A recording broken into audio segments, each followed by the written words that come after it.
दोस्तों, आज हम लोग बीए थर्ड ईयर के समाज शास्त्र विषय का पहला पेपर का दूसरा चैप्टर जिसका नाम है ऐतिहासिकवाद कार्ल मार्क्स के विशेष संदर्भ के साथ के बारे में डिस्कस करेंगे। इस चैप्टर को हम दो भागों में बांटेंगे। पहले भाग में 50 क्वेश्चन का डिस्कस करेंगे, फिर उसके बाद अगले वीडियो में हम लोग 50 क्वेश्चन का डिस्कस करेंगे। यह क्वेश्चन परीक्षा के दृष्टि से अत्यंत महत्वपूर्ण है। तो चलिए शुरू करते हैं। क्वेश्चन नंबर पहला, द्वंद्वात्मक भौतिकवाद का सिद्धांत किसने दिया था? ऑप्शन है Karl Marx, Max Weber, Spencer. तो दोस्तों, द्वंद्वात्मक भौतिकवाद का सिद्धांत कार्ल मार्क्स ने दिया था।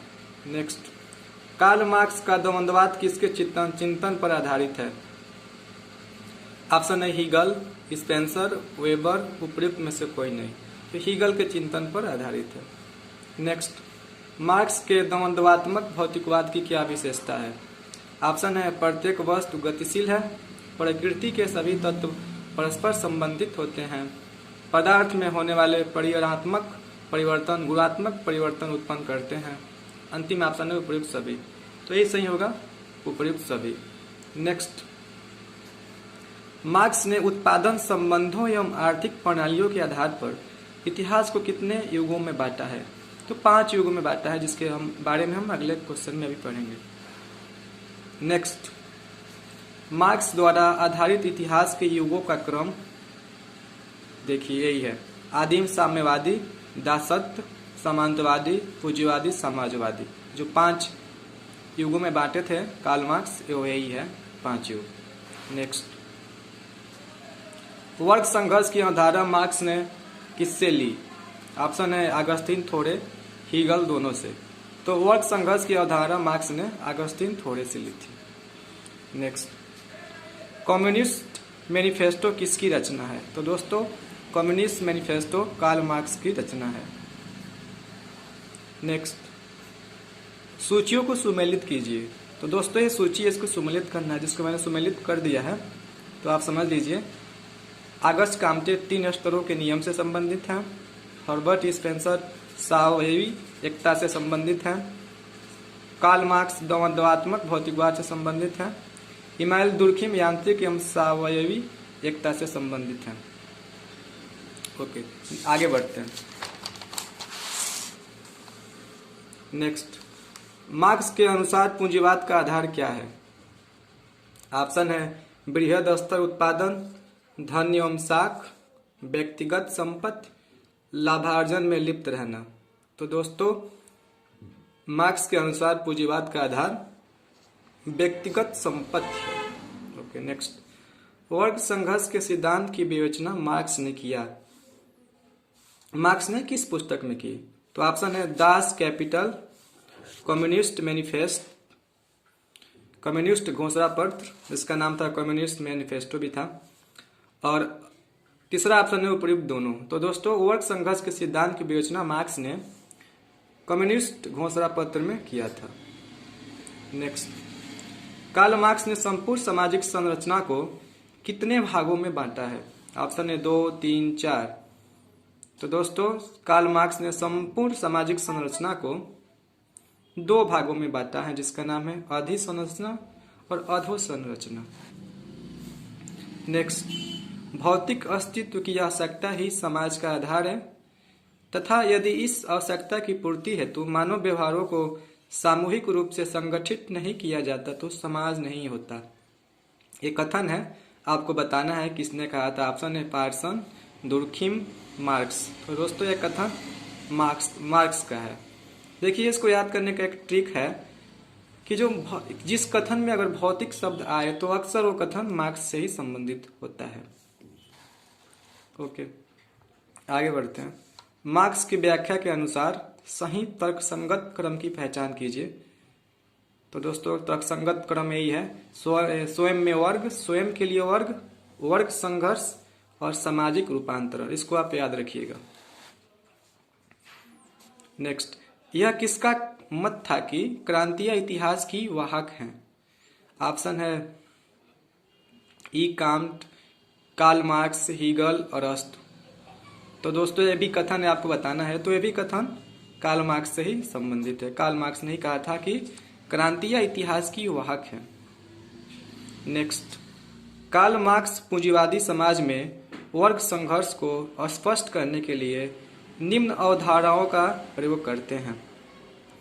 तो ऑप्शन है वर्ग चेतनता, वर्ग समैक्य, वर्ग विभेदीकरण, उपर्युक्त तीनों। तो ऐसे होगा उपर्युक्त तीनों अवधारणाओं का प्रयोग करते हैं कार्ल मार्क्स पूंजीवादी समाज में वर्ग संघर्ष को स्पष्ट करने के लिए।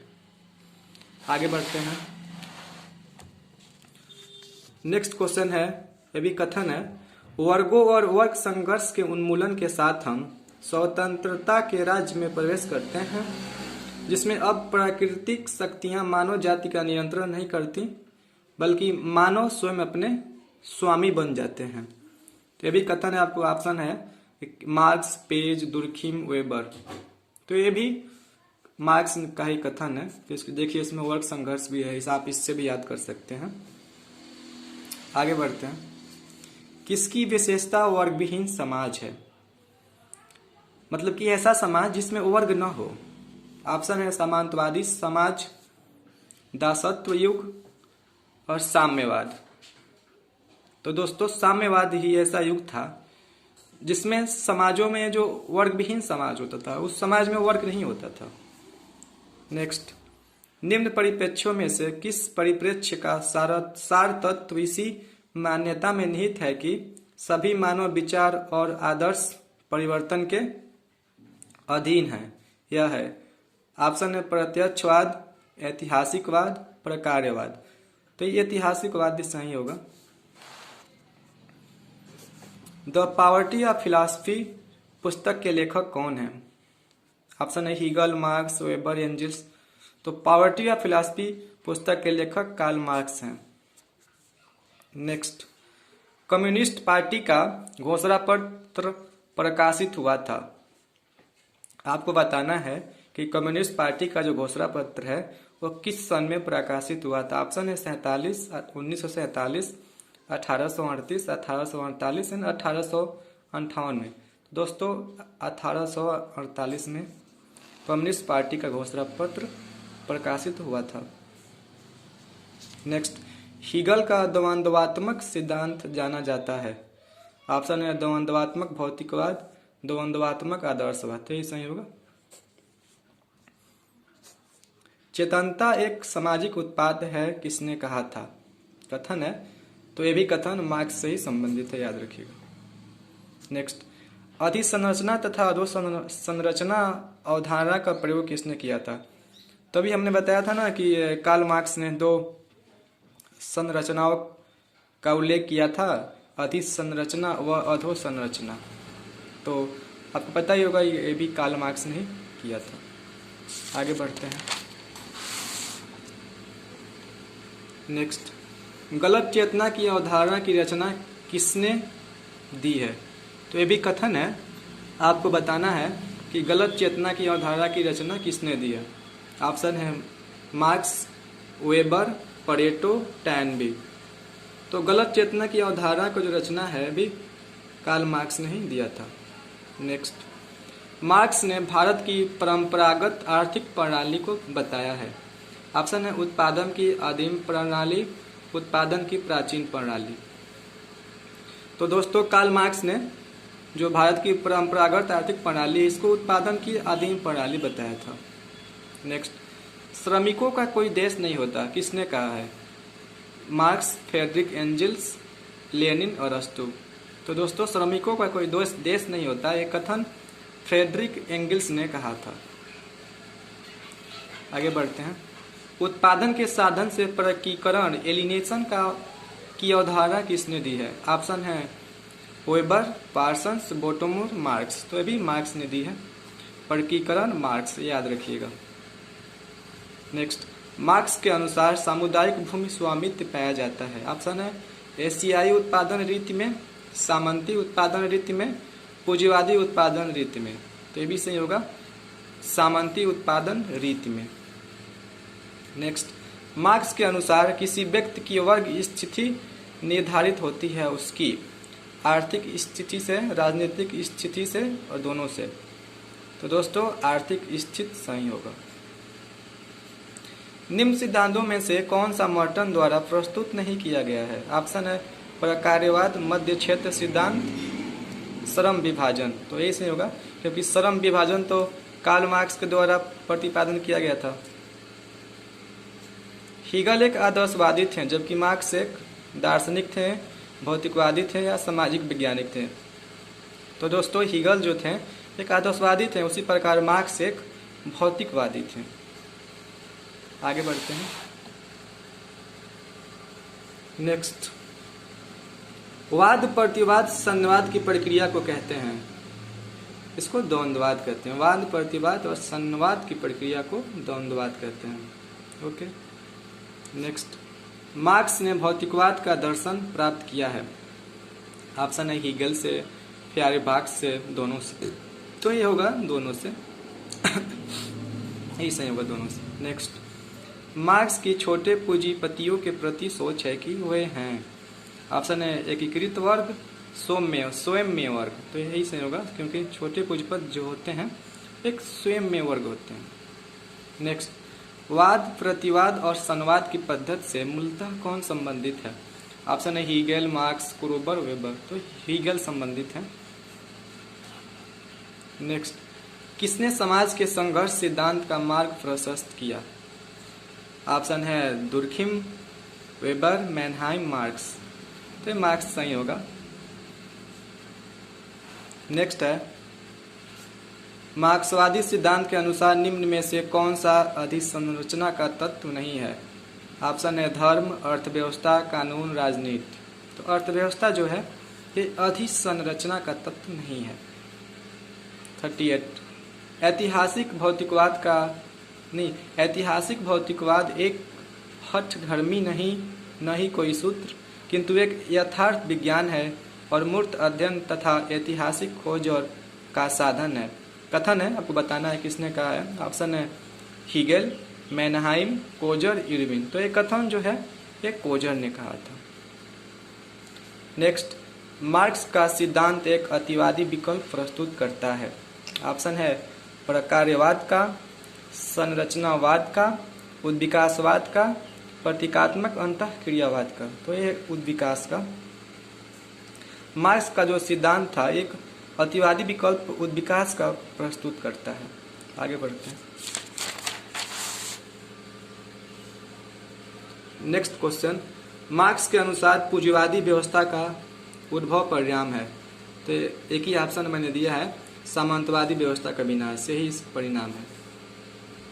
नेक्स्ट, द्वंद्वात्मक भौतिकवाद बिंदुओं में से द्वंद्वात्मक भौतिकवाद सिद्धांत में निम्न में से किस शब्द का प्रयोग नहीं हुआ है? ऑप्शन है साधन संपन्न, प्रौद्योगिकी प्रविधियां, वर्ग संघर्ष, साधन भेद। तो ये जो प्रौद्योगिकी प्रविधियां हैं, इस शब्द का जो प्रयोग है द्वंद्वात्मक भौतिकवाद के सिद्धांत में नहीं किया गया है। नेक्स्ट, आर्थिक आधारशिला में होने वाले परिवर्तन अबेर सबेर संपूर्ण विशाल अधिसंरचना में रूपांतरण लाते हैं। कथन है, बताना है किसने कहा है। ऑप्शन है मार्क्स, वेबर, मैकाइबर। तो दोस्तों ये कथन भी मार्क्स से ही संबंधित है। नेक्स्ट, मार्क्सवादी सिद्धांत के अनुसार निम्न में कौन सा अधिसंरचना का तत्व है? ऑप्शन है नैतिक मानदंड, उत्पादन के उपकरण और धर्म। तो इसमें होगा उत्पादन के उपकरण जो हैं ये अधिसंरचना का तत्व है। नेक्स्ट, किसकी रचनाओं में परकीकरण शब्द पाया जाता है? ऑप्शन है मार्क्स और दूसरा ऑप्शन है मार्क्स और हीगल दोनों। तो मार्क्स सही होगा, क्योंकि मार्क्स की रचनाओं में परकीकरण यानी एलिगेशन शब्द पाया जाता है। नेक्स्ट, कार्ल मार्क्स के अनुसार निम्न में से कौन सा एक अधिसंरचना है? ऑप्शन है वैज्ञानिक संरचना, सांस्कृतिक संरचना, आर्थिक संरचना, राजनीतिक संरचना। तो यही सही होगा, आर्थिक संरचना जो है एक अधिसंरचना का तत्व है। नेक्स्ट, अर्थव्यवस्था को अधिसंरचना किसने कहा है? ऑप्शन है मार्शल, डेविस, मैकाइबर और मार्क्स। तो ये मार्क्स ही सही होगा। नेक्स्ट, निम्न में से कौन सा नाम ऐतिहासिकवाद से जुड़ा है?